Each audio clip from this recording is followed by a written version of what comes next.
Secretary of State Marco Rubio is in Israel today, September 15th, for high-level talks aimed at reaffirming the U.S.-Israel relationship. The visit comes at a moment of diplomatic complexity following a recent Israeli military operation in Qatar. That strike, which took place in the capital city of Doha, targeted senior leadership of the Hamas terrorist group. According to reports, at least 6 people were killed in the operation. The action drew swift condemnation from both Hamas and the Qatari government, who argued that the strike demonstrated a lack of interest from Israel in reaching a peaceful agreement. In a notable development, President Donald Trump also expressed his own disapproval of the strike's timing and location, creating a rare point of public friction between the two allied administrations. Just last week, on September 12th, President Trump and Secretary Rubio met with Qatar's Prime Minister to discuss the fallout from the incident. Secretary Rubio's current visit to Israel is therefore seen as a critical effort to smooth over these tensions and coordinate strategy as Israel continues its broader military actions against Hamas within the Gaza Strip. Upon his departure for Tel Aviv, the Secretary of State affirmed that despite recent disagreements on tactics, the fundamental U.S.-Israel relationship remains strong and unwavering. His meetings today are expected to focus on de-escalation with regional partners while reinforcing American support for Israel's long-term security. From tensions in the Middle East, we turn to growing friction in the Western Hemisphere. President Donald Trump has signaled a U.S. military strike on mainland Venezuela remains a possibility. Responding to questions on Sunday with a non-committal, "We'll see what happens." The comments come amid escalating tensions with the government of Nicolás Maduro, centered on accusations of large-scale drug trafficking. President Trump explicitly linked any potential action to what he described as an unacceptable flow of gang members, drugs, and drug dealers from the South American nation. He defended the administration's aggressive posture by pointing to the devastating human cost of narcotics in the United States. The rhetoric follows a recent U.S. military action in the Southern Caribbean, where a strike destroyed a Venezuelan drug boat, killing nearly a dozen suspected narco-terrorists from the Tren de Aragua gang. The Trump administration had previously designated Tren de Aragua as a foreign terrorist organization back in February. Speaking to reporters in New Jersey, the president noted that since the U.S. bolstered its naval presence in the region, boat traffic from Venezuela has decreased significantly. When pressed on whether more strikes on drug smuggling boats were imminent, he repeated, "We'll see what happens." The Maduro government has labeled the U.S. military actions as illegal, and on Saturday, Venezuela's foreign minister accused U.S. Navy personnel of improperly boarding a Venezuelan tuna boat in the nation's territorial waters.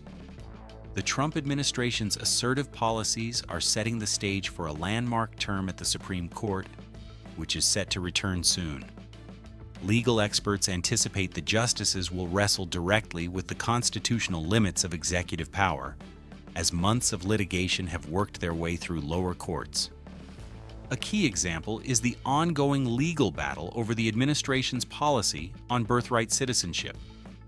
While the Supreme Court has already weighed in on the matter, its previous ruling was narrow. It focused on procedural grounds, specifically opposing the authority of lower courts to issue so-called nationwide injunctions that block a policy across the entire country. However, the justices explicitly did not resolve the underlying and fundamental constitutional arguments surrounding the interpretation of the 14th Amendment and birthright citizenship itself. That core issue, along with legal challenges concerning presidential authority on tariffs, immigration enforcement, and federal spending, could all return to the Supreme Court for more definitive rulings.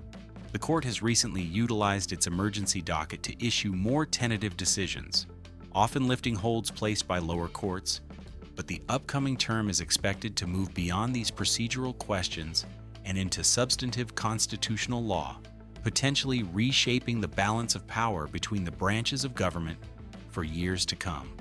On the subject of immigration and the justice system, a gruesome case in Texas is now drawing federal attention. U.S. Immigration and Customs Enforcement, known as ICE, has lodged an immigration detainer for Yordanis Cobos Martinez, a Cuban national charged with a brutal murder in Dallas. According to the Dallas Police Department, Cobos Martinez is accused of beheading another man with a machete at a local motel on September 10th.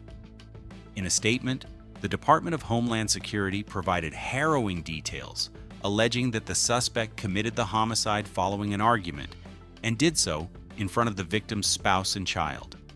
The agency also confirmed that Cobos Martinez is an illegal immigrant who has a lengthy criminal history in the United States. He is currently being held at the Dallas County Jail on a state murder charge. The detainer filed by ICE is a formal request to the local jail authorities. It asks them to notify federal agents before Cobos Martinez is released for any reason, such as posting bond or completing a potential sentence. This procedure would allow ICE to take him into federal custody to begin removal proceedings, ensuring he faces immigration consequences regardless of the outcome of the state criminal case. The incident highlights the ongoing intersection between local criminal justice and federal immigration enforcement priorities. Finally, we turn to a significant development on Capitol Hill. Long-serving Texas Republican Congressman Michael McCaul announced on Sunday that he will not be running for re-election next year. The 63-year-old congressman, who is currently serving his 11th term, revealed his decision during an interview on ABC's This Week. McCaul, who was first elected to the House of Representatives in 2004, has become one of his party's most prominent voices on national security and foreign policy. As a senior member and former chairman of the influential House Foreign Affairs Committee, his departure will mark the loss of significant institutional knowledge and expertise in Congress. In his announcement, McCaul stated that he plans to serve out the remainder of his term, which runs through the end of next year. "It's been an honor to serve for over 2 decades in the Congress," he said, adding, "I'm looking now for a new challenge." He expressed a desire to continue working in public service, saying, "I want to continue to serve the people of this country in national security and foreign policy and do what I've done the last 2 decades, make America stronger and the world safer." His retirement will open up a reliably Republican seat in Texas and will set off a race to succeed a lawmaker who has been a fixture in Washington's foreign policy debates for 20 years.